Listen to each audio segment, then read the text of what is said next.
It's a great joy to join all of you again to share this boundless joy of practice.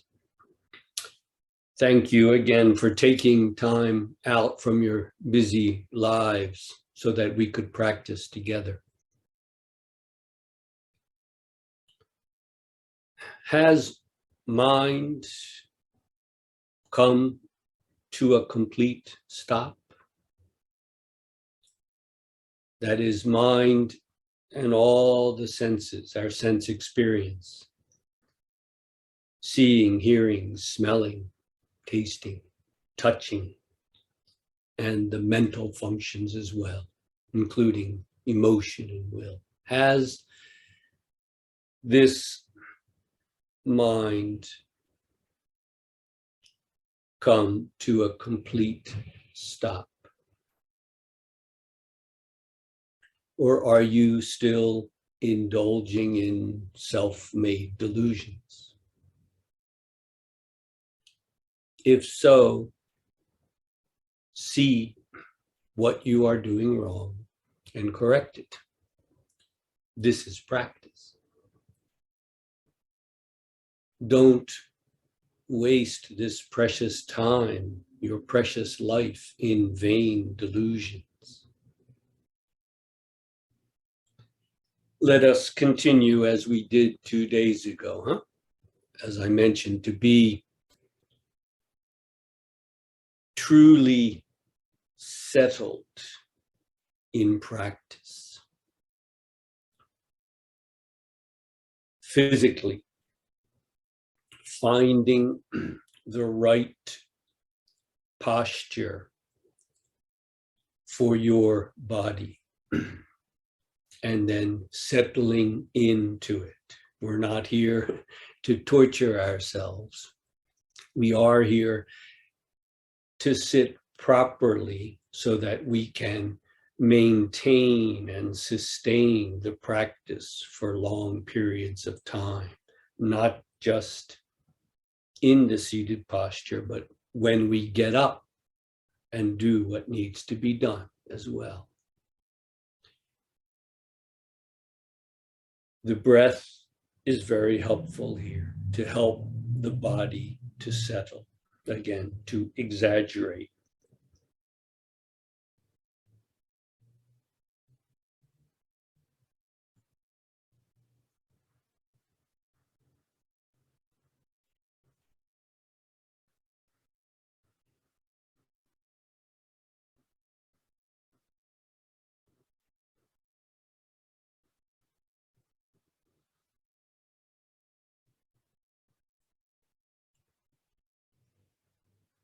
To let it all go. With the body settled and with the breath settled, the mind naturally comes to be settled. Of course, in a sense, the mind is the most difficult and delicate part here. But by beginning with the body and then the breath, it's not so difficult to allow the mind also to settle into the practice. In a word, to stop escaping from this, to stop running away into thoughts, ideas, expectations, memories, and so on, to stop escaping and then see the way you must go naturally opens up under your feet. It's right here, nowhere else. It's not at the end of some complicated train of thought, nor is it really at the end of some kind of extreme, difficult practice. It opens up here. It comes from here. And the best way to confirm that is letting the body, breath, and the mind become settled in sustained practice. What, after all, are you seeking? Do you recognize, do you clearly see the mind games that you spin, that you create? Can you fully feel the emotions, including painful emotions that may arise? Experience them fully as what they are, no more, no less. This is what naturally happens when the practice is settled. And once you can do this, see what the mind is actually doing, see the emotional circles we go in, it's clear they must be let go. They must be released. How? How do we do this?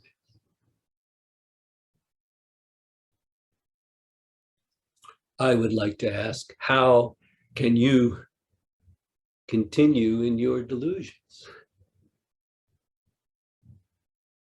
You might think, well, it's a force, a stubborn habit. You know, I've been doing this for so long. It's like a bad habit. Well, face it, those delusions cannot continue unless you feed them.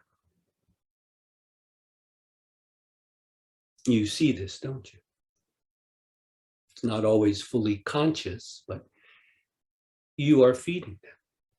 If the delusions continue, you must see what you're doing wrong and correct it. Again, this is practice.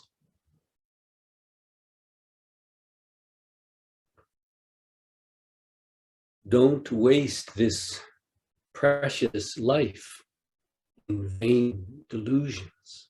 Don't sit there indulging in delusions or waiting for something to happen to you. Simply open up to what is actually underfoot, under your feet, right here. You don't need to make up or create a problem. You know, don't you, deep down inside, that you must let go of it all. You also know you yourself can't do that. You know this, don't you? You must let go, and yet, as you are, you cannot. This was raised in one of the questions 2 days ago. Instead of trying to escape from that situation, to get out of it, go all the way in. Right there is the way through. All you need is here. You've already got it. Here is where real practice begins and must continue to the very end. From here. Is it perfect? Doesn't matter. From here. I mentioned the other day in the other Dharma talk about doing the work. Do the work. What work is that?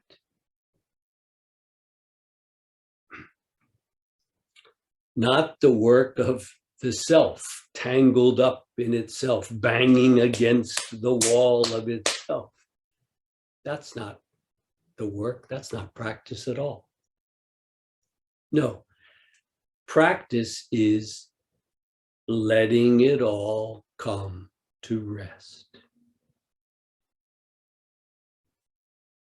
Then see what is there. really see it, and you won't go running blind looking for what is under your feet. What is supporting you right now? What is that? See that, and you will stop running. Then we live out our lives, loving, truth, reality, call it what you like, it doesn't matter. To live it in every moment of our lives.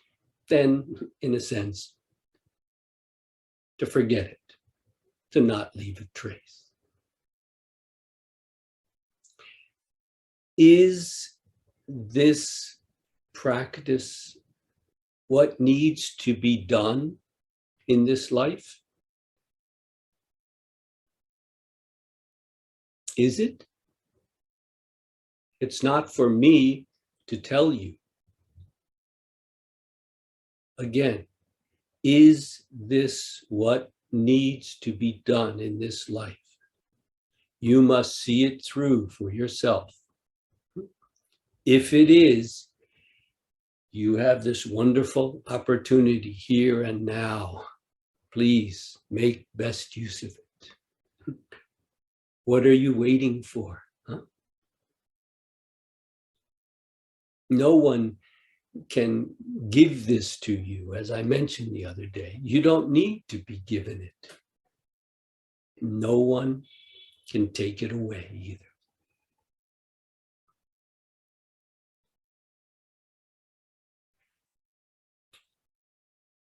Face it, the difficulty is not the practice, is it? It's clear, isn't it? Oh, yes, sometimes our legs hurt, sometimes we're tired.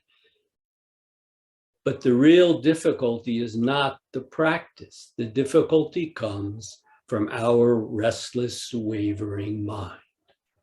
Once you really know that, there is no hindrance, there is no difficulty.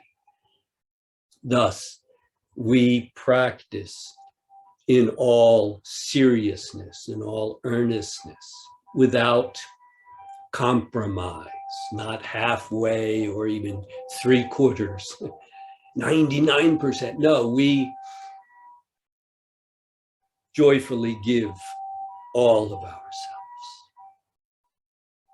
This is what love, what compassion requires, doesn't it?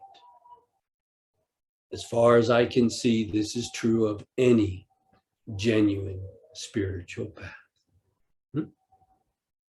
We must give all of ourselves. We cannot help but do that. That is what love, what compassion requires.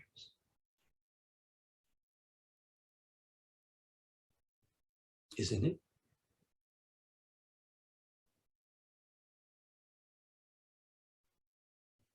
If this is the way you must go, the path you must follow, be realistic. In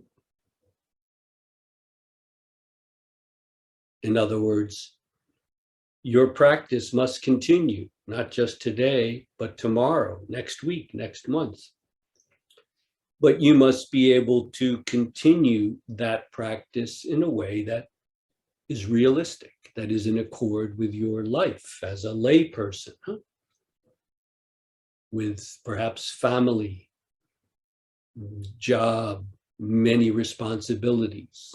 These are good and important things, no less important than the fundamental practice. So you, practically speaking, must find a way to continue this practice if you realize it's what you must do, but to do it in a way that allows you to live the life that you're living. It can be done. It must be done. You might think, oh, it would be so easy to go off and live in a monastery somewhere. Well, the same basic difficulties and challenges are there just as well. I assure you, I've been there and I've done that. You bring them with you, you know it. Practice where you are. Of course, if you have a chance, as we do now, a precious opportunity to really give ourselves for a period of time, a weekend, a week, a month, whatever, and really morning, noon, and night, pour ourselves into the practice. Oh, by all means, when you realize this is what must be done, do it. But finally, we must return here. I trust it's clear. There is great, precious value in giving ourselves to a kind of a practice, for example, in the monastery or in a retreat, a session, or something like this for the weekend. It's precious, precious. But it must continue in a natural way in our daily lives.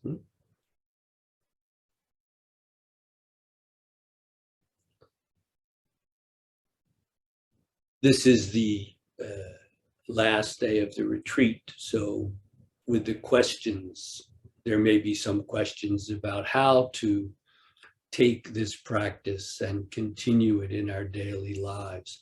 This would be the time to bring up such a question, both for yourself and for others. But I urge you until the end of this retreat to give yourselves to the present practice. I assure you, there will be lots to do tomorrow. For now, make best use of this precious opportunity. To end, I'd just like to remind you, in the Buddhist tradition, just prior to Gautama Buddha's great awakening, it is said that he made this vow. Flesh, the skin, flesh, blood, and marrow, the liquid in the center of the bones. Flesh, blood, and marrow may dry up in my body, but without complete awakening, I will not rise from this seat. Again, flesh, blood, and marrow may dry up in my body, but without complete awakening, I will not rise from this seat. This is where we sit. But it is easy to misunderstand this statement. Please don't take it as some kind of a tremendous, willful banging your head against the wall until the door opens. No, it's not that at all.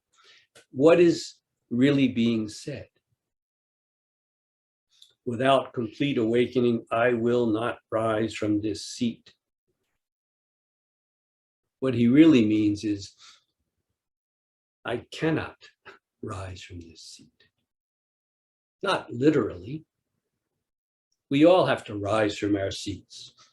I'm 68 years old. I got to go to the bathroom a couple of times, even when I'm, go to sleep at night, at least a few times. We have to get up. He had to get up. Gautama Buddha said he sat for a week. Well, he also got up, for sure. Went to the bathroom, perhaps got something to eat, refreshed himself. He's not saying, I cannot move from here until I'm awakened. What he means is, there is nothing else to do. In all that I do now, when I rise from my seat, the practice itself rises from the seat. And when I return to this seat, the practice returns simply to continue now again in the seated posture. But if it's something that goes in and out, that you begin and end, well, continue on until there is no beginning and there is no end. Again, savor this precious statement and understand it from within. It's something that we all have to come to by ourselves. Again, not I refuse. No, I cannot do anything else because it's clear this is what must be done. When it must be done, it will be done. But who does it, you might ask? Well, when it is what must be done, that question itself does not arise. Again, this is where we sit. Let us continue together to the end, here for each other.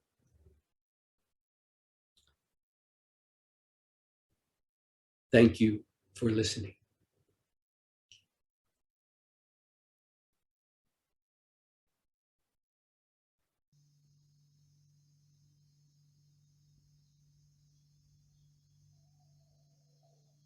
Feel free to speak up if you have a question or concern, or if there's something you didn't understand.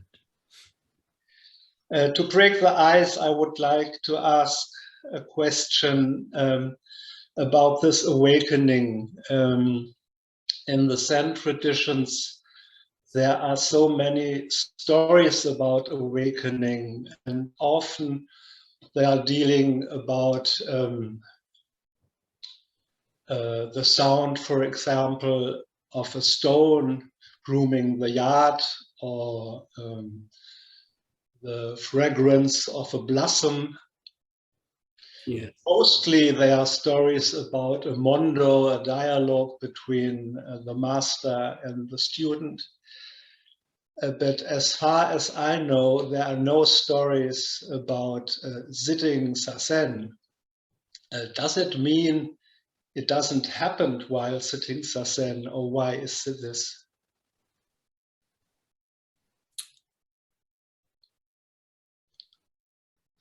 I wouldn't say it cannot happen during Zazen, but as a matter of fact, as you mentioned, if you read the literally thousands and thousands of stories, only a small amount has been translated into English. They're pretty unanimous, pretty much all the same in there is a discrete event, something happens, they get slapped, they stub their toe, they smell the peach or the plum blossoms, or the teacher shouts, not because he's angry, but because he realizes the person is right on the edge. So it's true, if you look at these awakening encounters, there always seems to be something particular that occasions, that spurs the awakening, not just silently sitting. That's not to say the silent sitting is not very, very important, but that we don't produce awakening by sitting. It is uncreated. It doesn't need to be created. In a sense, Michael, perhaps we can say that's what awakening is. When we get to the point where the mind doesn't need to manipulate anymore. So it's not that on the surface it looks like from these stories, doesn't it? Sometimes very dramatic, that they have awakened, they have realized something. The world all of a sudden looks completely different. And in a way, we can say, yes, from the ground up, every particle of dust has been transformed. And yet, nothing has changed. Well, if anything has changed, it would simply be the separation. The separation that we create is gone, that's all. But nothing is added. There's not a little twinkle in the eye of everyone now. It is truly as it is. But now we can see that, we realize it in our bones.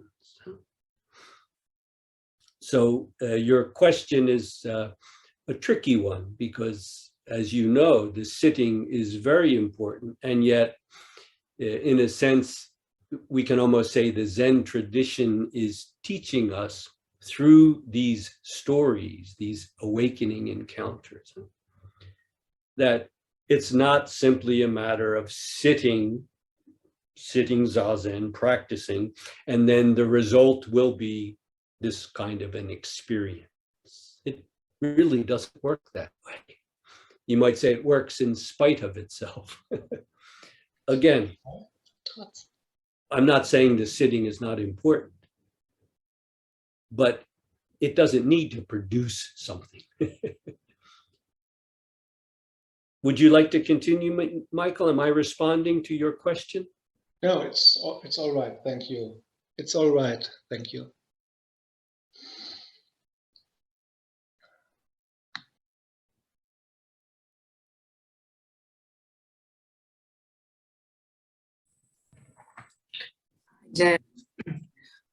This is Delia from the Hungary retreat. I'd like to ask a question about timing and sitting. It seems to me that Zen is, for Zen, exact timing is very important, almost to the point of obsession sometimes, yeah? To start the sitting right on time, to sit exactly for 25 minutes, not for 17, not for 30, to keep the breaks as they are scheduled. So I wonder what is behind that? Why is time so important for Zen? It's not, Delia. Okay. Practice Chinese Zen for a while and you'll see. You're talking about a certain form of Japanese Zen, which, you know, developed for certain reasons, coming out of a kind of a feudal era with a very severe kind of lifestyle and practice. And that's the way many Japanese monasteries are run. But just to give you a simple example, Delia, I went to a quite serious Chinese Zen practice. It was actually in New York State, but it was a group of, most of them were Chinese or Chinese Americans. And it was done in Chinese style, not Japanese style. And I myself was coming from, 35 years at that point, training in Japan. And I sat in the Zendo, there was about 100 people or so, and I was kind of co-leading the retreat with the Chinese teacher. And it was shocking. I was amazed because I'm sitting there, of course, as you're saying, I'm 5 minutes early, of course, right? And I'm sitting perfect posture, full lotus. And then this old Chinese guy kind of wanders in. He has his socks stuffed in his pocket here. And he looks around and sits down in one seat. Doesn't seem very happy. So he gets up and he goes over and he sits down in another seat. And he takes his jacket off and he puts it back on again. And this is, Delia, huh? You've been in at least a Zen temple in Japan, right? Yeah. In the monastery too. We don't do that. You come in and you sit down like a Buddha. That has its place. But again, the great Chinese and to some extent Korean tradition, they don't follow those rules. Form is not all important as it is in Japan. So this is just a cultural thing. I wouldn't even bother responding to it, except that it's really rather humorous. Because what I found out is, once we started sitting, that older Chinese fellow, he knew what he was doing. He entered samadhi and he sat quite well. But later on, I found out that he was one of the kitchen staff. And he was actually busy from early morning because there was, again, a good 100 people there, helping to prepare the food for everyone. And then when he had time, he would come and join us sitting. So his socks were sticking out. It was a New Year's session from Christmas to New Year. So it was very cold in northern New York. But as the week went on, Delia, fortunately, I was able to let go of some of my Japanese, Rinzai Zen style, and realize that they do it very differently in China, very differently. But they're doing it. They're doing it, but they're not hung up on, as you might say, on the time, exact time, or on the form. And yeah, I'm pretty comfortable with that now myself. So please don't mistake some kind of cultural thing for the essential practice. You can see through that, can't you? I can, thank you. Yes. But I hope you will be on time. For sure. Thank you.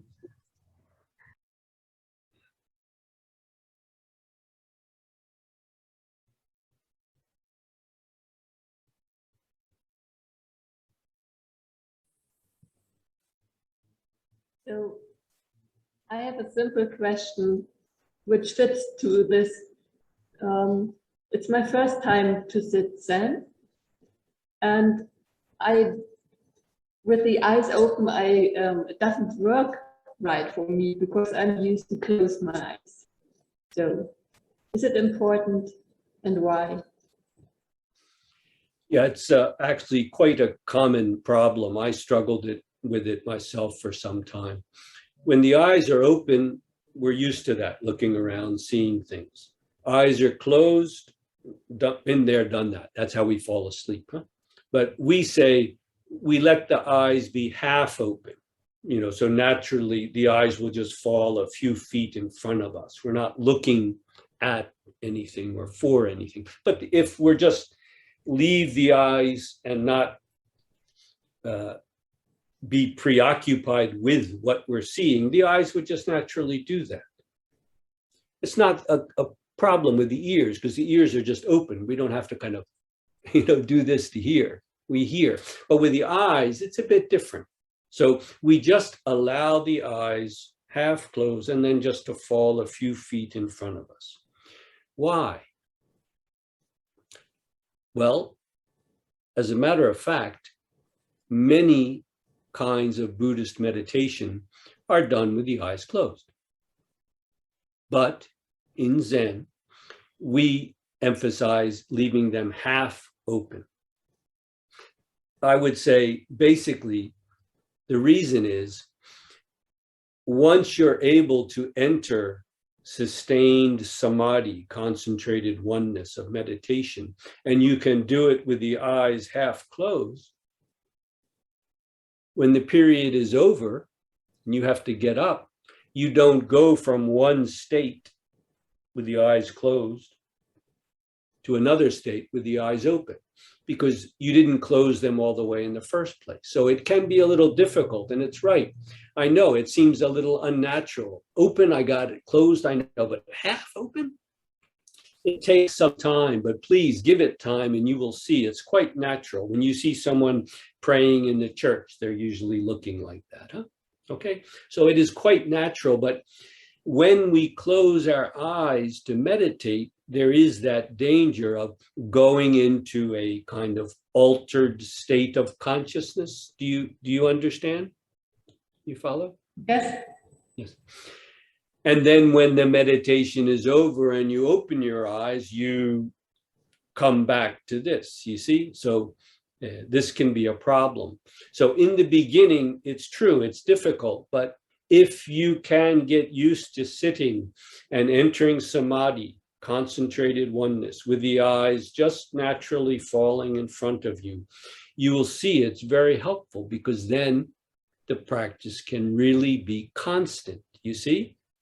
You're able to get up, the sitting gets up and does what needs to be done. We're not creating too much of a separation between the seating meditation and the rest of our life. Again, this is very important in Zen, the idea of working as part of the practice, working it out in activity. For example, the idea that meditation in the midst of activity is 10,000, 100 times, 1,000 times better than simply sitting in quiet meditation. Again, this doesn't mean quiet meditation is unimportant. No, it's very important, but it must be continued on. And that's one of the reasons why the eyes are kept half closed. Try it and see, give it some time. If it really doesn't work, if it's really not natural, you can close your eyes as long as you don't, go off into dreamland. If you can keep the focus, it's okay. It's okay. But give it a try, okay?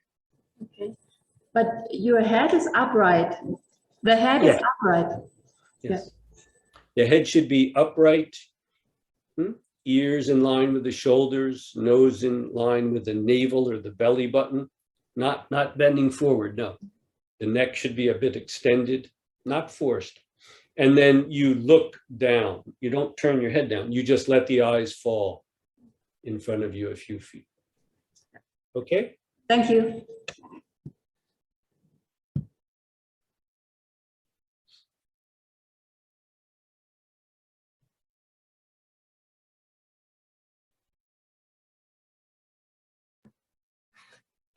May I add something?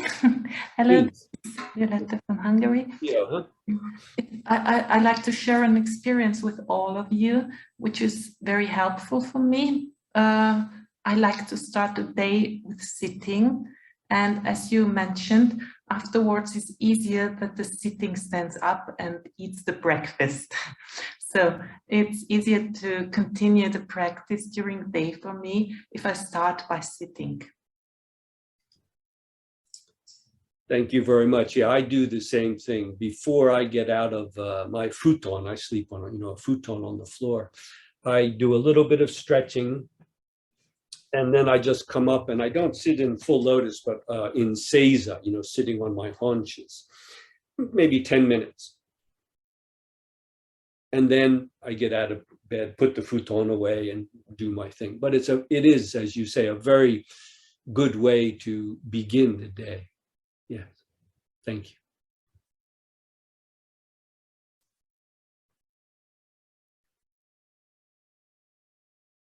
I have a question about thoughts and memories. You start your talk with, are you really settled? Has everything come to stop? But also seems like having thoughts and memories are bad. So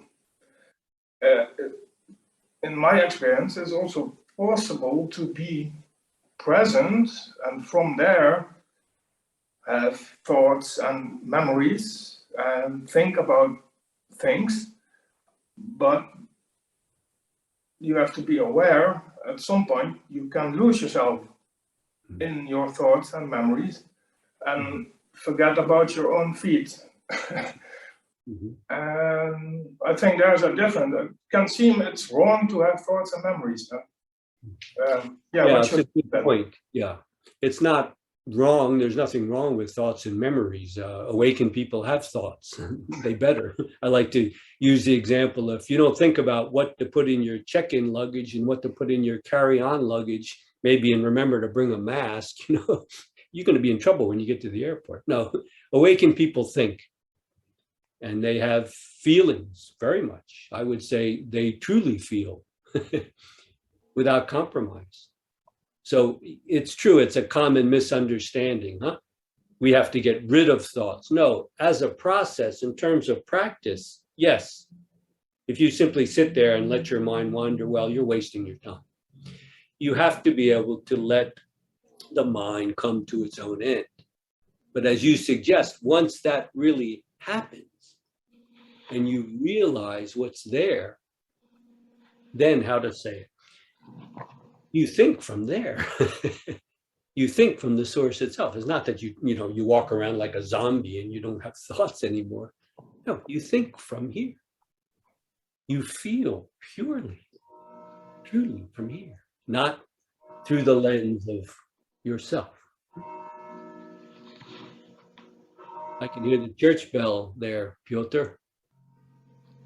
No, it's not here. Maybe it's Bernhard, huh?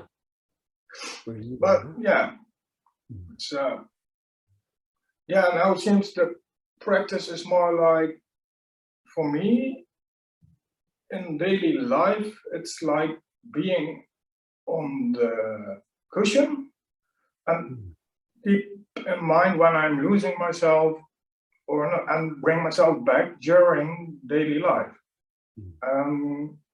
Yes. Yeah, that's the difference between having thoughts mindfully and losing yourself. Yeah. So, yeah. Yes. Well said. It's important. This practice is not a matter of annihilating, destroying any kind of thoughts or ideas or concepts or feelings. No, not at all. Letting them truly come as they are from the source, Yeah. Thank you for bringing that up. Yes, it's important.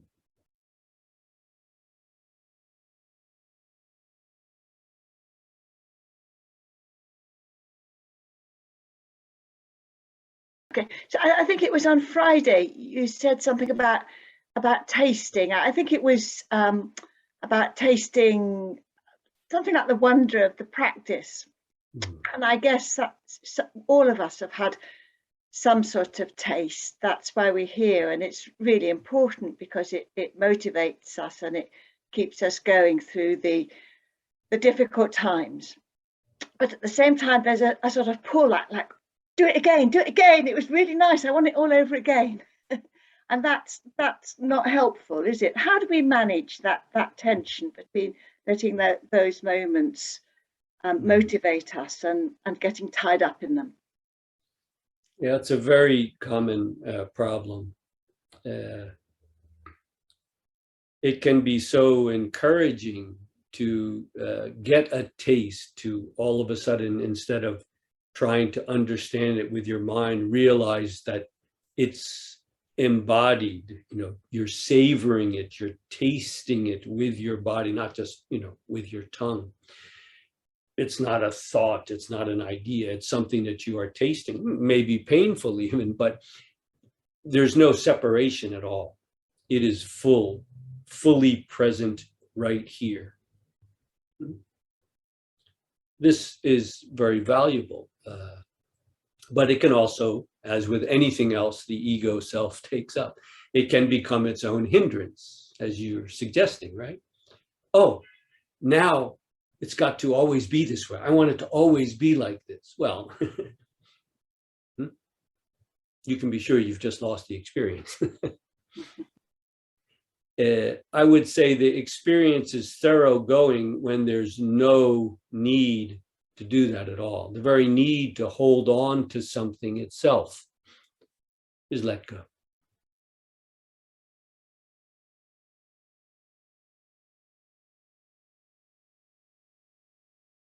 Is that clear, Bag? Yeah, thank you.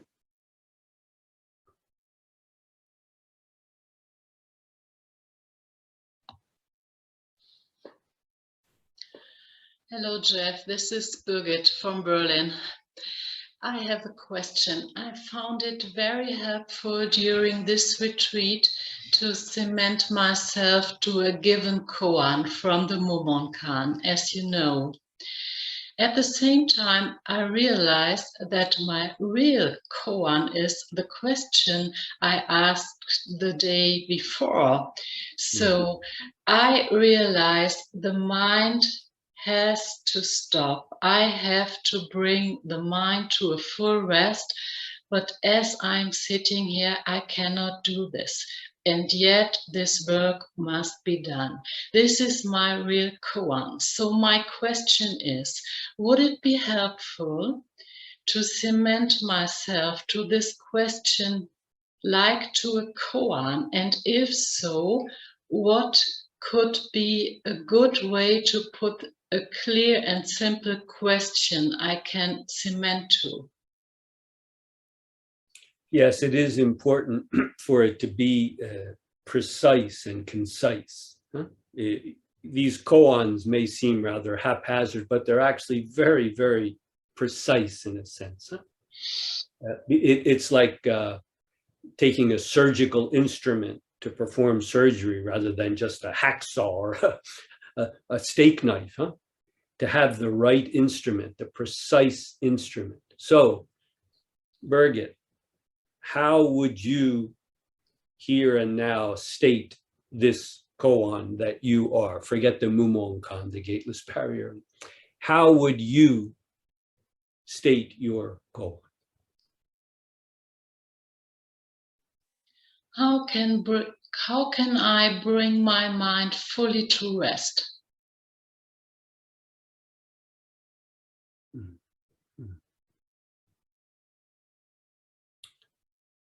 Knowing that I cannot do it. Mm. Mm.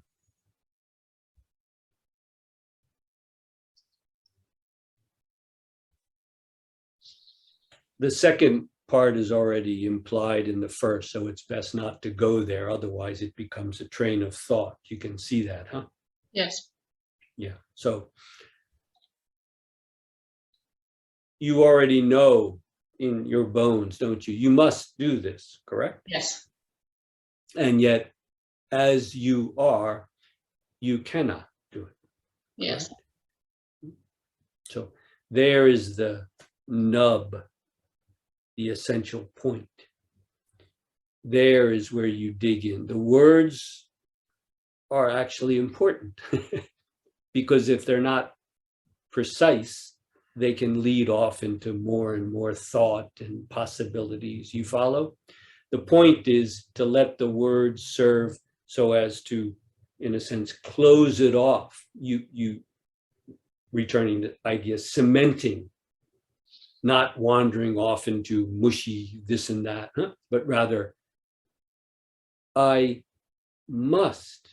Again, you're speaking from out of your experience. This isn't because you read it in a book, right? I'm speaking from out of my experience, yes. It's from the depths of your own being. You must do this, yet as you are, you cannot.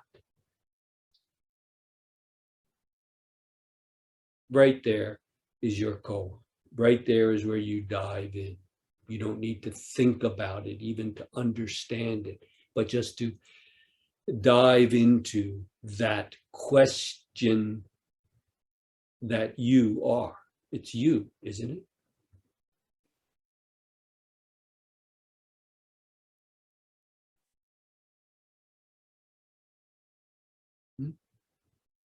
Don't ask me for a ladder to help you.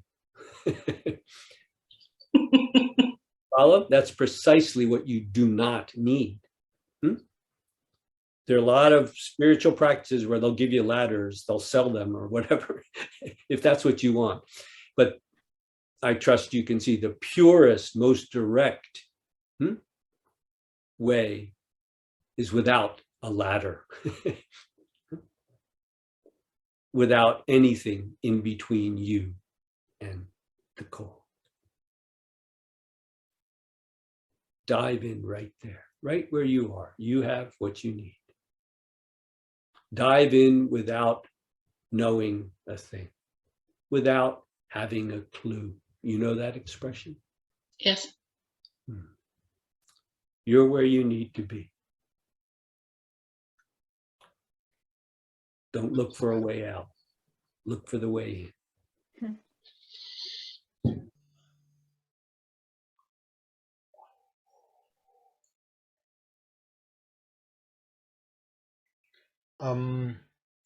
This cementing thing has a certain danger, I feel, because, like, yeah, I have some glue, and then I have two things, and I put the glue on the things, and then I press them together, and then they're cemented. Okay, so but this is something I do.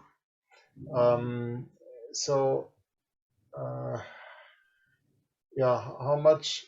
What's the thing with cementing as doing something and letting go of maybe even cementing, or letting it happen, letting the cementing happen. Yeah. So what's As long as the mind is not diverting, escaping, wandering off, in a sense, it's already cemented. You follow? It's there. It's there. When you do something you love,